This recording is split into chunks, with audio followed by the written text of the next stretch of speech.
First of all, let's just tell you that today the Ipsos Synovate has released a new opinion poll which shows some changing trends in what has been happening in the country. Now, the main issues here, and I'm joined by Tom Wolf, who's a researcher at Ipsos Synovate, is that Raila Odinga's popularity rating has dropped by 3%. He's now at 33%. Uhuru Kenyatta's has dropped by 4%, is now at 26%. Martha Karua's has dropped by 1 percentage point. And the gainers are William Ruto, Kalonzo, Musyoka, Peter Kenneth. Musalia Mudavadi, incidentally, has also dropped. What is this signifying? First of all, I need to point this out, that you conducted this research between the 10th and the 16th of November. Yes, we think we finished our last interviews on Saturday.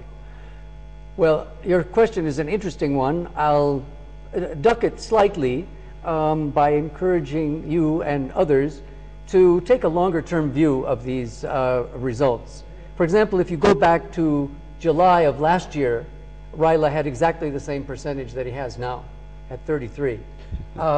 So if you take the trend line, really over the last year and a half, there hasn't been very much of a difference. Given the fact that our margin of error is plus or minus 2.2%, which can mean a total of 4.4 for a sample of 2,000. Yep. I think what's important, the main issue here is time after time over the last year and a half, under the new Constitution, it seems pretty clear to observers that there are only 2 out of all of these candidates who have a reasonable chance of getting into a runoff, and at the same time, neither one seems to be anywhere near reaching that 50% threshold, as well as satisfying the county requirement to win on the first round. Well, granted, their rating keeps fluctuating between last year, like you say. Raila Odinga was at the same point at some point last year, 33%. But we are now judging this by the previous poll which you conducted in October, October 2nd to be precise.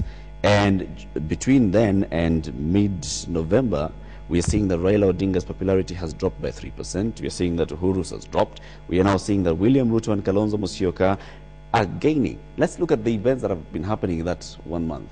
Number one is that there has been a lot of talk about William Ruto and Kalonzo Musyoka and whether they would be running mates and whether they would be suited, being suited by on one side. Raila Odinga is calling William Ruto, Uhuru calling William Ruto. Is this showing that people are warming up to William Ruto as a running mate, or is it as a candidate? Again, we would have to ask people in further questioning, and as we announced today at the release, we did for the first time put in a question asking whether any of our respondents had changed their preference on a presidential candidate within the last 3 months, and we found that nearly 1 in 10, 9%, have made a change. Obviously, there are a number of activities that are going on. I think there's a frustration, maybe that's too strong a word, but people, I think, are generally puzzled as to just how long it will take for their favorite candidate, whoever that happens to be, to name a running mate. I mean, this is not just a question of looking for extra votes in the vote basket, but also the deputy president is a very serious office under the new Constitution, much more prestige and status and sort of constitutional integrity than under the old system. And when they see the 2 main favored candidates, as you said, Raila Odinga and Uhuru Kenyatta, sort of going shopping through a supermarket with their carts, and they come to the cashier and the cart is still empty. Now, they're not bound until, I think, 45 days before the election, when certificates have to be taken to the Electoral Commission for anyone who's running for public office in this country to actually submit the papers. But I think there is a question that people are increasingly asking as to how long this running mate shopping will go on. At the same time, as commentators have pointed out, the fear on the part of those who are being suited, who have announced their own presidential aspirations, seem to fear that the moment they announce that they're not going for the top seat, then what happens? What happens to all the voters supposedly coming from behind? Come back and look at that in detail, but it would be fair for us to actually just look at the graphics and look at the figures that you released today in detail. And here is Edith Kimani just taking us through. Edith, who were the gainers, who were the losers, and what were the figures? Right, Eric Latif, as you've mentioned, Eldoret North Member of Parliament William Ruto, Vice President Kalonzo Musyoka, and Gatanga MP Kenneth have gained in popularity, and that's according to the recent Ipsos Synovate opinion poll, which you're currently talking about now. Asked who they would vote for if elections were held right now, 33% of the 2,000 respondents sampled said that Raila Odinga would be their candidate of choice. Uhuru Kenyatta follows with 26%, while William Ruto comes in third with 9%. Now, Kalonzo Musyoka and Musalia Mudavadi were placed fourth and fifth with 8% and 4% approvals respectively. Now, front runners Raila and Uhuru, however, showed a decline in popularity, as you've rightly mentioned, compared to their ratings in the last poll by Ipsos. Now, Raila has lost 3 percentage points in popularity, while Uhuru has shed 4%. William Ruto has, however, gained 3%, as has Kalonzo. Kenneth, perhaps bolstered by, the issues you're talking about, the launch of his presidential bid earlier this month, gained 2 points in popularity. Now, the interesting thing shown in these polls, maybe you'll get to it in your interview, is that the most popular candidates are also, surprisingly, the most unpopular. Now, there was a question which asked which of the candidates would make the respondents most unhappy if they won. Now, Raila topped that list. I think we're going to be seeing the figures very soon, with 31%. And Uhuru followed with 21%, tailed by Ruto with 8%. Kalonzo Musyoka, Martha Karua, and Musalia Mudavadi followed with 5%, 3%, and 2%. Again, these are the front runners. The poll also showed that in the event of a runoff between Mudavadi and Uhuru, Uhuru would get 47% over Mudavadi's 36%. Uhuru would also get a majority 46% over Raila's 42%. That's if they went into a runoff together. Raila would win over Mudavadi with a 42-41 margin if they went head-to-head.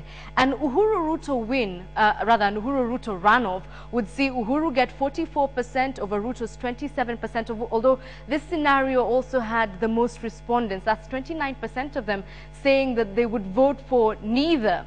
Now, all scenarios, I think it's important to note, however, show a considerable number of respondents saying that they would vote for none of the candidates who would get into a runoff. And what this does is perhaps create an opportunity for a sway in either direction. And now that you have the figures, back to you, Eric. Oh, thank you very much, Edith, and this is very interesting. The first thing, let's first of all talk about this. Raila Odinga appears to be the most popular with 33%. But then the people are saying, so the people who have said that if the Raila Odinga was elected president, I would be most unhappy, are the most. What does this mean? Well, I think it's not surprising that, as you've just pointed out, the two leading candidates have the most attention, both positive and negative. If somebody is only rated at 4%, and most Kenyans have been following these polls, we track somewhere between 65 and 70% of Kenyans are aware of these polls on a regular basis. And someone asks a question like that, who's going to make you most unhappy? They're not going to mention a candidate who's only rating about 2%. They're going to think realistically who actually has a chance of winning. And just in that regard, I would like to point out in your reporting, it's good to be a bit cautious with the language in terms of who would actually win. What these numbers actually show is really very little about winning. It's simply expressed support for their political aspirations by our respondents today. To talk about winning, we would have to actually know who are the candidates. If an election was to be held today, and we are assuming that these were the people who were in the election, who would you vote for? No, we can't answer that question. It's like you're in a restaurant, and I'm going to predict how you're going to order when you haven't even seen the menu. Until we know on December the 4th what parties have taken their cooperating alliance papers to the Registrar of Political Parties. Right. And even later, until we've seen who's a running mate, who has dropped out, and so on and so forth, we can't begin to predict what the outcome would be. So these are indicators of popularity, but in no way are they predicting an actual outcome. Let's go into the scenarios for a runoff. And again, we are saying none of these candidates is even getting the 50% required. What does that mean?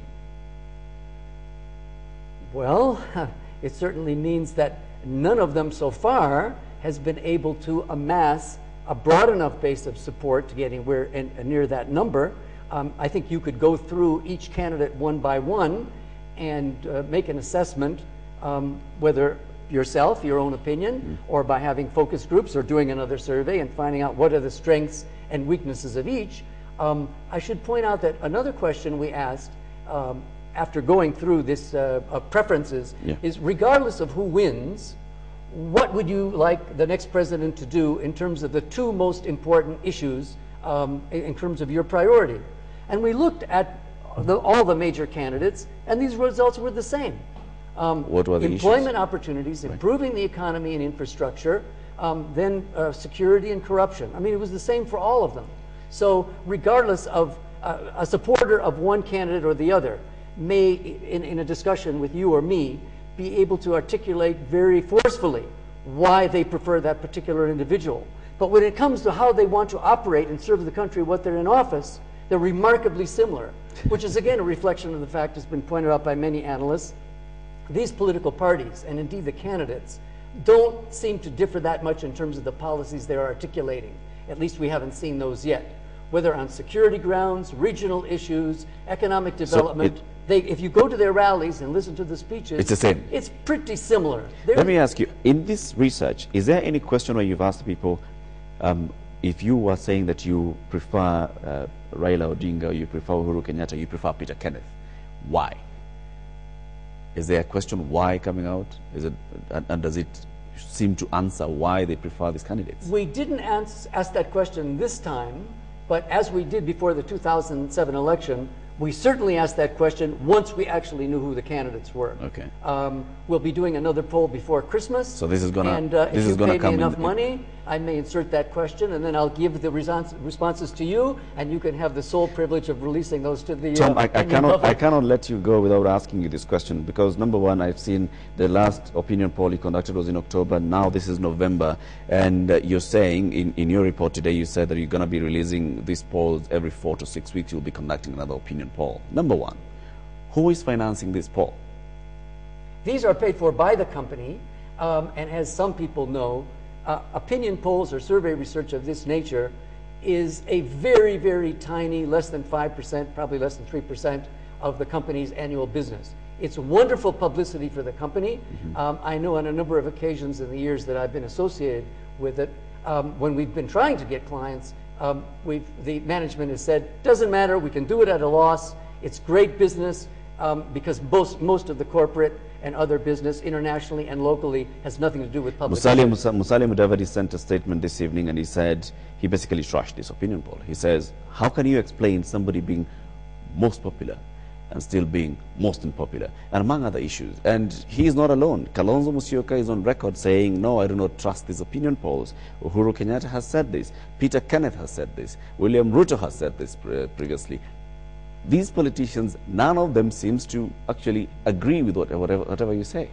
Well, actually, if you trace the record of politicians' responses to polls going back to 2004, when they became more frequent, generally there is a correlation that the higher rated a political leader or aspirant is, the more positive they are about the polls. Now, they are free, and we all know also from the last campaign that many of them undertake their own polls using the identical methodology. They generally don't release those results to the public because they use it for their own internal campaign strategy planning, and they're very free to do so. Well, you're going to have 4 more opinion polls, like you've said, before the election. We will bring you here again, Tom Wolf. Thank you very much for coming today. We like the questions because it keeps us on our toes. And when you come in the next opinion poll, we'll ask you again the same question. Thanks very much. Thank you very much. This is Tom Wolf from Ipsos Synovate, just basically chewing down for us what the opinion poll meant today. Now,